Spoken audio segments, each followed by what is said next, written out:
할아버지 고 양춘식 목사, 아버지 고 양명주 목사, 작은아버지 양치호 목사를 따라 3대째 목회를 이어가는 양진우 목사입니다.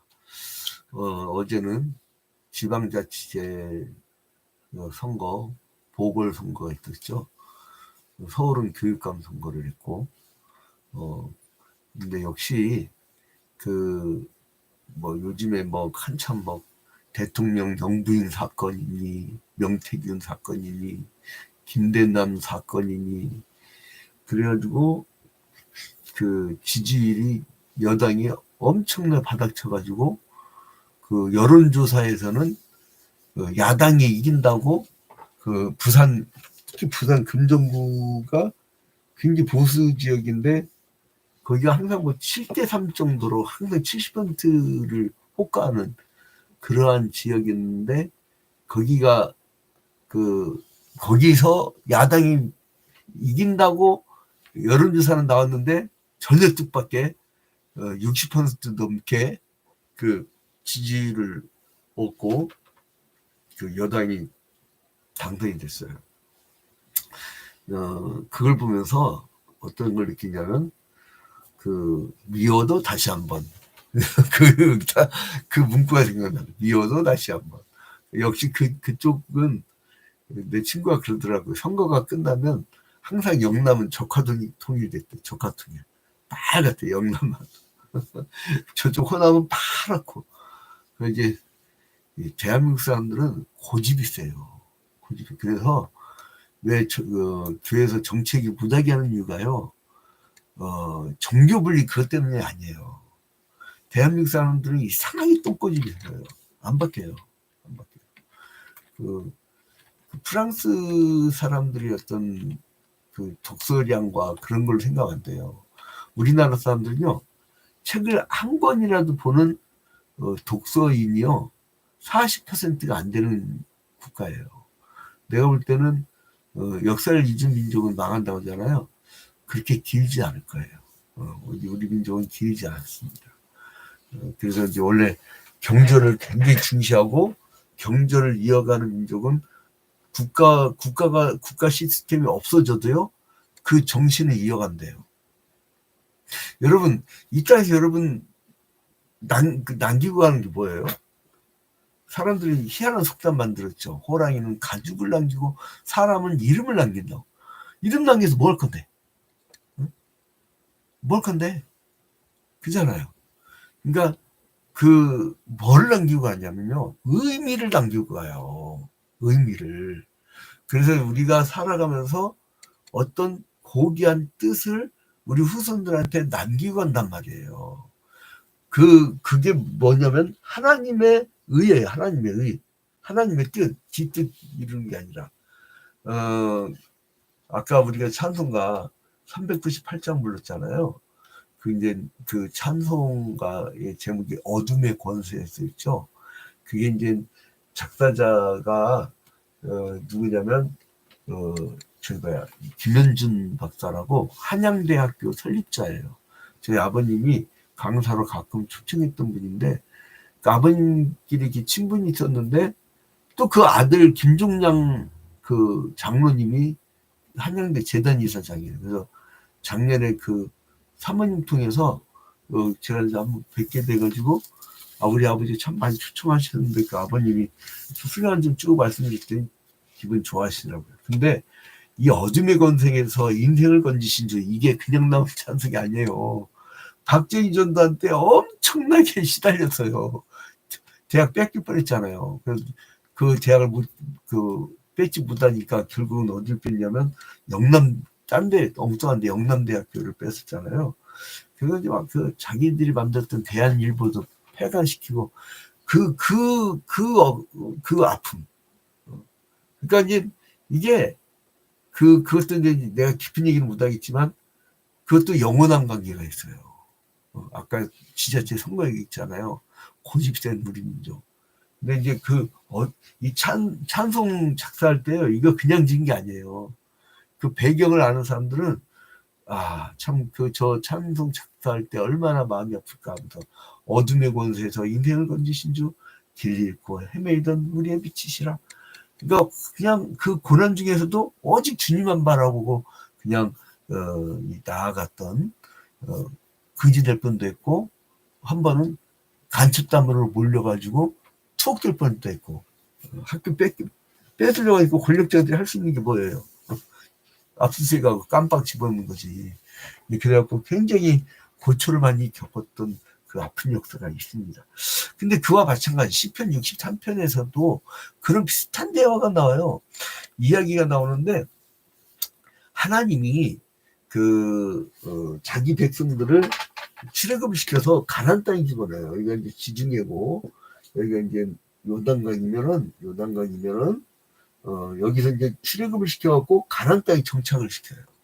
근데 이 가나안 땅에 정착을 시키는데 이 사람들이 이것들이 여기서 하나님 나라를 이루지 못하고 우상숭배하고 부정부패하고 그런 거예요. 그러니까 하나님이 이 아수를 통해서 북이스라엘 멸망시키고 남유다는 이 바벨론을 통해서 멸망을 시키기로 작정을 한 거예요. 그러니까 여기에 아수르를 들어서 가지고 이제 이스라엘을 멸망시키려고, 그리고 이제는 바벨론을 통해서 남유다를 멸망시키려고 하는 하나님의 계획이 있었단 말이에요. 근데 지금 이사야 시대는요, 아수르 시대. 근데 바벨론에 니들 이렇게 살다가는 하나님 바벨론에 의해서 멸망당한다. 아니 지금 일어나지도 않은 일이에요. 이게 역사의식이라는 거예요. 예측화가 역사란 무엇인가 책에서 얘기했던, 끊임없이 얘기했던 과거를 되돌아보고 현재를 직시하면서 미래를 내다보는, 이게 역사의식이라는 거예요. 역사의식. 지금 우리만 생각하면 안 됩니다. 지금 그냥 우리만 생각과 빈일을 찍어내고 와, 아파트 단지요 분리수거 가면 비닐이 이만큼 있어요. 그거 나중에 있잖아요. 그거 어떻게 하려고? 플라스틱 비닐. 미국에서 막 20세기 초에 플라스틱 개발해서 막 인류 최대의 막 명작이 나왔다고. 그것 때문에 여러분 지금 거북이도 다 죽어가고, 놀라운 사실은 비닐이 막 썩어가는데 500년 걸리잖아요. 그게 막 분해돼갖고 물고기가 먹네? 그 물고기 몸속에서 들어가 있는 그 비닐을 또 인간들 맛있다고 그걸 먹어요. 그게 이제 애들이 뭐가 되겠냐, 우리 애들. 미래가 없어. 탄소 배출하지 말라고 그냥 배출해. 제가 기후위기 하나 비상행동 공동대표로 참여를 하고 있는데, 우리 교회 자체가 우리 하남시에서는 유일하게 단체 등록한 교회예요. 그냥 단체 등록을 해버렸어요. 그냥 그게 이제 결정권자의 저건데 그냥 등록을 해버렸어. 왜냐면 그걸 교회가 안 하면 뭘 창조 질서 본전하는데. 근데 근데 이사야가 미래를 대면 얘기를 하는데 뭐라 하냐면, 니들 그러다 포로 끌려가. 거기까지 내다봐. 그래? 근데 너희들 포로 끌려갔지만 나중에 하나님이 바벨론을 쳐버릴 거야. 심판하실 거야. 바벨론 심판할 거야. 그리고 너희들을 해방시킬 거야. 너희들을 귀환시킬 거야. 그리고 여기에서 끝난 게 아니라 나중에 오실 메시아 예수 그리스도, 여기서 구약시대 때 메시아를 기다렸죠. 이 예수 그리스도까지 내다보는 게 바로 이사야 60장부터 62장이에요. 그래서 이스라엘에게 축복과 구원을 가져오는 하나님의 기름 부음 받은 이의 적극적인 간섭, 그게 그려져 있는데, 63장은요 어떤 거냐면은 이 도구로 사용했던 이방 민족들을 하나님이 심판하실 거야. 심판하실 거야. 그러니까 구원과 심판은요 떨어지는 게 아니라 동전 양면처럼 같이 있는 거예요.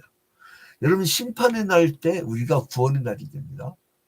하나님이 불신자들 심판할 때 우리는 구원의 날이에요. 이게 동시에요. 그래서 이제 이스라엘 백성들을 괴롭혀왔던 원수들이 악한 도구로 이들을 심판하는데 도구로 사용됐지만 결국 그 원수를 멸망시키는다 이거예요. 근데 이제 어떻게 어떻게 멸망시키느냐? 대신 싸워서 온몸이 다 피동복되는 그 메시아를 그려요. 그게 뭐냐면 에돔으로 상징돼요. 이 밑에 에돔이 있잖아요. 에돔. 에돔은 누구의 후예예요? 여기를 야곱이라 표현하죠. 야곱의 후손.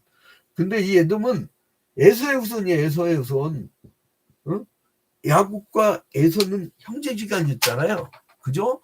근데 이제 하나님이 붉은 붉은 옷을 입고 와요. 봐봐요. 1절에 에돔에서 오는 이 누구며 붉은 옷을 입고 보스라에서 오는 이 누구냐? 그의 화려한 의복 큰 능력으로 걷는 이가 누구냐? 그는 나이니 공의로 말하는 이요 구원하는 능력을 가진 이니라. 그러니까 여기서 이 원수들을 치는데 붉은, 그러니까 여러분 예서랑 옷 이름 뜻이 붉다잖아. 붉다. 팥죽 색깔 같아. 근데 여기서 보면은 여기서 이 보스라에서 오고 에돔에서 오고 이런 에돔의 원수들을 멸하고 오시는 그 피로 얼룩진 하나님의 붉은 옷은 마치 포도주 틀을 밟은 자처럼 붉을 거라고요. 근데요, 이 재밌어요. 이렇게 해서 피범벅되기에 붉은 옷을 입고 왔는데 이방에게는 심판의 날이지만 이방의 나라의 심판의 날이지만 이스라엘 백성들에게는 뭐예요? 신약적 의미로 영적 이스라엘, 그러니까 우리 모두죠. 이게 뭐예요? 이 날은 구속의 날이에요. 그러니까 이게 같이 있는 거예요. 우리가 뭐 심판 후에 구속, 사실은 이사야가 3구 27, 그래요. 39장까지는 심판. 그 다음에 이제 나머지 40장부터 66장까지는 뭐 구원 뭐 이렇게 얘기를 하는데 그게 딱 자를 수가 없어요. 심판의 날이 구원의 날입니다. 자, 그래서 이제 마지막 날 재림 때가 되면 예수 그리스도께서 이 땅에 오실 때에 우리가 다 악한 자나 의인이나 다 육체 부활을 하잖아요. 그래서 다 같이 심판을 받아요. 근데 한쪽은 지옥 흥불로 가고 한쪽은 영원한 천년왕국에서 살게 되어지는 것이죠. 그런데 여기서 이사야 선지자는 자기들이 희망이 없다고 하는 바벨론의 포를 누려서 위로의 예언을 해요. 아니 지금 있지도 않은 포로야 현재 지금 얘기하고 있을 때가 우리가 지금 벌써 미래를 얘기하고 있잖아요. 나는 이 스웨덴의 툰베리 같은 참 부러워. 스웨덴 교육이 어떻게 툰베리 같은 초등학생이 이 지구의 미래를 걱정하냐고. 한쪽은 나 막 속상해갖고 아니 버스 정류장에 쓰레기통을 다 치웠대. 근데 애들이 초등학생, 중고등학생들이 막 버스 정류에다가 그것도 플라스틱으로 된 테이크아웃 하는 것을 갖고 막 쌓아놓고 음식까지 다 들어가 있어. 지 아버지가 청소부를 다 가져해봐. 우리나라 사람들은요, 희한하게 돈 주고 나면 죽도록 일시켜. 나 그런 거 많이 봤어요. 돈을 주고 나면, 일당을 주고 나면 죽도록 시켜요. 진짜 막, 진을 빼요, 진을. 그래갖고 막 35도 이상 되는 날씨에 그냥 일하다가 퍽퍽 쓰러져 죽잖아요. 너무, 그걸 또 외국인 노동자한테, 그러니까 외국인 노동자들이 보복심 갖고선 한국인이 오면은 납치해가고 막 그냥. 이게 좀 곱고 이쁘게 삽시다. 한 대로 후손들이 당합니다. 아무튼 이사야 선지자는 자신들이 희망이 없다 할 때 포로를 바라보면서 위를 해요. 하나님께서 이스라엘 백성들 위해서 구원의 능력을 보여주시지만 그들은 배반하고 말아요. 그래서 이제 하나님이 오히려 대적이 되고 이들을 쳤던 거 아니에요. 그러니까 심판과 구원이 막 교차된 거예요. 나는 심판받고 저 사람들 우리는 구원만 받고 저 사람 심판받고 그게 아니에요. 같이 있는 거예요. 같이 있는 거예요. 이스라엘의 다양한 역사 속에서 하나님께서는 언제나 그러나 기준은 뭐냐면 아브라함과의 언약 때문에 이들을 봐주는 거예요. 근데 신약 시대 때는 뭐냐면 구약 시대 때 혈통 갖고 안 되더라 이거예요. 법 갖고 안 되더라 이거예요. 그래서 내가 차라리 온 인류를 위해서 죽어주고 너희들을 니네로 내가 보내줄게. 이게 바로 복음입니다. 복음. 자, 그래서 이제 2절에 보니까 어찌하여 내 의복이 붉으며 내 옷이 포도즙을 밟는 자 같으냐. 포도즙은 뭐예요? 대적을 무찌르고요. 대적의 피로 물들인 옷이 마치 포도즙 틀에서 일한 사람같이 붉게 물들였다는 거예요. 이때는 민족을 찾지만 이때로부터 나중에 오실 예수 그리스도는 칼과 창으로 한 것이 아니라 십자가에 못 박아 죽임으로 말미암아 형벌을 받아서 사형당할 우리를 대신해 죽으심으로 말미암아 그 죄의 권세, 사탄의 권세를 이기신 거예요. 그래서 신약 시대 때는 막 칼 들고 싸웠고 상대방을 이겨서 심판한 게 아니고 죽어짐으로 승리하는 거예요. 그게 희생과 헌신과 봉사와 섬김과 따름이에요. 그게 바로 그 예수 그리스도의 정신이란 거예요. 그래서 이제 3절에 만민 가운데 나와 함께 한 자가 없이 내가 홀로 포도즙을 밟았는데 내가 노함으로 말미암아 무리를 밟았고 분함으로 말미암아 짓밟았으므로 하나님이 아이고 사랑스럽다 아이고 이뻐라 그런 하나님만 생각하시면 안 돼요. 하나님은 사랑이시라 왜 그렇게 정도예요. 우리 할아버지 목사님 얼마나 무서운데 붕괴할 때 막 회개하라고 막 외쳐대니까 사람들 엉엉 울면서 회개하고 그랬었는데 우리 이민족 회개운동 해야 됩니다. 집단적으로 회개운동 하러 했더니 겨우 뭐 11조 떼먹은 거 뭐 왜 그러냐고 본질을 찾자고 하나님을 찾자고 본질을. 자 이제 그 불교로 분류하면 대한민국이 일제시대를 거치고 소승불교화된 기독교 그리고 너무나 또 구원보다는 그 율법주의적인 IS용 같아. 기독교인들 다 보면 IS용 아시죠? 이 테러 분자들 무서워요. 기독교인 목사가 봐도 무서워 죽겠어. 왜 이렇게 살벌하게 살아서 막 그냥 광장 가보면요 그 구호를 보면 저것들이 IS용 집회인가 기독교인 집회인가 모르겠어요.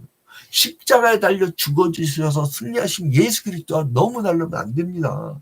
여러분 오늘 이기려고 살지 마시고 그 죄에 대해서는 이기되 응? 우리가 하나님의 뜻 앞에서는 죽어지는 거예요. 지면 이기는 겁니다. 죽으면 사는 겁니다. 사직생 그러니까 우리 예수 그리스도의 십자가 정신만 보여주면 되는 거예요. 힘이 없어요. 아주 초라해요. 낙이 타고 와요. 그냥 막 질고를 많이 겪은 자래요. 자 여러분 그래서 하나님을 알려주시기 위해서 심판을 한 거예요. 에돔을 처단하고 오시는 하나님 모습 속에서 우리가 이걸 발견할 수가 있는데 그래도 포도주막 밟은 같이 피범벅이다가 빨갛게 온 그것이 바로 나중에는 십자가로 승리한 예수 그리스도까지 그려내는 그런 것이라는 겁니다. 오늘 여러분 하루도 하나님께는 변함없는 사랑으로 우리 영적 이스라엘을 구원해 주시려고 하십니다. 그래서 우리의 참된 아버지를 믿고요. 내가 이기려고 하지 마시고 하나님이 이기게 해주세요. 그 저는 요즘에 안식열과제에서 침묵 수행을 하고 있습니다. 침묵 수행.